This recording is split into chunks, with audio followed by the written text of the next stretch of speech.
आजच्या कथेमध्ये तुमचं सगळ्यांचं स्वागत। सगळ्यांनी या कथेसाठी जोरात नाशिक क्लॅप करायचा।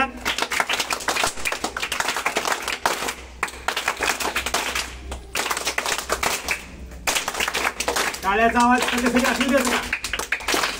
बस आता एक ऐका। आता आणखीन एक गोष्ट महत्वाची कोणती ऐकायची माहिती आहे का? कोणती गोष्ट महत्वाची आहे की त्या मुलाला त्या दिवशी तिथं रस्त्यात काय सापडलं त्यानं पटकन घेतला आणि घरी गेला आणि आईला काय सांगितलं, आई ही काय आहे मला सांग बरं। आईच्या लगे लक्षात आलं काहीतरी वस्तू आहे, पण आईला काहीतरी समजावून सांगायचं होतं, काहीतरी चांगलं समजावून सांगायचं होतं। आता म्हणली आई निमित्त सापडलंय बरं का प्रगती, निमित्त सापडलंय बोलू, निमित्त सापडलंय ना। आता काय करायचंय, आपण आपल्या लेकराला चांगला संस्कार टाकायचे। संस्कार टाकण्यासाठी ही चांगली चांगली आता वेळ आहे। आपण म्हणली की तू रस्त्याने जा आणि ज्याला दिसतंय त्याला विचार बरं काय आहे काय नाही विचार बरं। त्याने लगे गेला पुढे, ते कचरा साफ करणं माणूस होतं आणि त्याला काय म्हणलं, ते कचरा गोळा करते की नाही भंगारचं माहिती आहे का नाही, येते बघा गावामध्ये कधी कधी बाया येतात बाटल्या गोळा करतात प्लास्टिकच्या करतात की नाही, तसल्याला विचारलं हे काय होय, तर त्याने काय म्हणली माहिती आहे का, एवढा खडा दे मी तुला कधी 5 रुपये देते म्हणली। किती काय म्हणले बोला की किती 5 रुपये। त्याला काय वाटलं नको वाटलं आणि तसंच पुढे गेला त्यानं। तिथं एक किराणा दुकानदार होता, त्याला विचारलं हे काय आहे, त्याचं काय म्हणलं तुला 100 रुपये देतो म्हणलं। काय म्हणलं 100 रुपये देतो म्हणलं।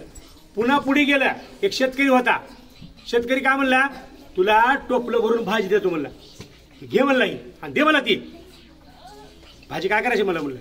आणि तसंच पुढे गेला, तिथं होतं दुकान सोनाराचं। कुणाचं होतं, कुणाचं होतं, सोनाराचं होतं दुकान। सोनाराच्या दुकानामध्ये गेला, सीसीटीव्ही कॅमेरे होते, बाजूला पोलिस थांबले होते, असं बरोबर मध्ये जाऊन म्हणून तरी पण त्याने मध्ये गेला। तिथल्या माणसानं म्हणलं हे मुला काय मध्ये, मला मध्ये जायचे मालकाला भेटायचे म्हणलं। काय काम आहे, काम आहे जाऊ द्या मध्ये। त्या माणसाला वाटलं आता कसलं तरी काहीतरी असेल, बारकं पोरग आहे हे काय नाही, तेवढं काय विशेष नाही, चोर बी वाटत नाही, जाऊ द्या म्हणलं। गेलं मध्ये, मध्ये गेल्यावर त्या काचेच्या काउंटरच्या गोल फिरणाऱ्या खुर्चीवरती मालक असं असं काहीतरी फिरून काहीतरी सांगत होता, फोन करत होता। त्याने लगेच त्या काचेच्या अलीकडे वाला वाजवलं, त्या मालकानं फोन बंद केला, त्याच्याकडे बघितलं काय रे काय पाहिजे, काय पाहिजे, काय नाही, तर काही खडा आणलंय, हे काय ह्याच्या पैसे किती देता। त्यानं खडा घेतला, असं असं करून घासला, ती दुर्बीण होती दुर्बीण असं असं करून बघितला, फिरवला आणि म्हणला ह्याचे तुम्हाला 1 कोटी रुपये देतो म्हणलं। किती किती रुपये म्हणला पुन्हा मला बरं, 1 कोटी म्हणलं। 1 कोटीला किती शून्य येते बघा बरं नीट सांगा बरं, पटकन कोण सांगते बघा, चटकन सांगा, 6 सेकंदाच्या आत कोण सांगते बघा। हा किती 7 शून्य येतात का, बरोबर आहे का? 1 कोटीला 7 शून्य येतात का, खरं आहे खोटं आहे? 7 शून्य लिहून दाखवा बरं, कोणी लिहून दाखवा बरं। 1च्या पुढे 7 शून्य येतात मोजा बरं। हा तो काही 8 आले, एकक दशक शतक हजार 10,000 लाख 10 लाख 1 कोटी म्हणजे 1च्या पुढे किती शून्य आले रे, 7 आले बरोबर, बरोबर सांगितलं। तर 1 कोटी देतो म्हणलं आणि लगेच त्याने काय केला, आमच्या आईला घेऊन येतो, माझ्याकडे पैसे ठेवायला पिशवी नाही, पण तुम्ही काय करा आमच्या आईला सोबत घेऊन आल्यानंतर तुम्ही ती पैसे द्या म्हणला।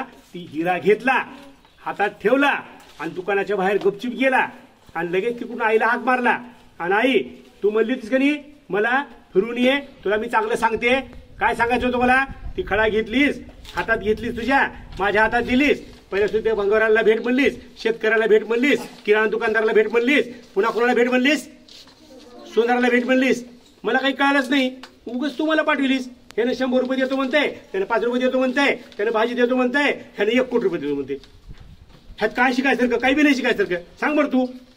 आईने म्हणली बाळा इकडे तू, मला काय सांगायचं होतं, मला हे सांगायचं होतं की माणसं त्यांच्या गरजेप्रमाणे त्यांची किंमत करतात।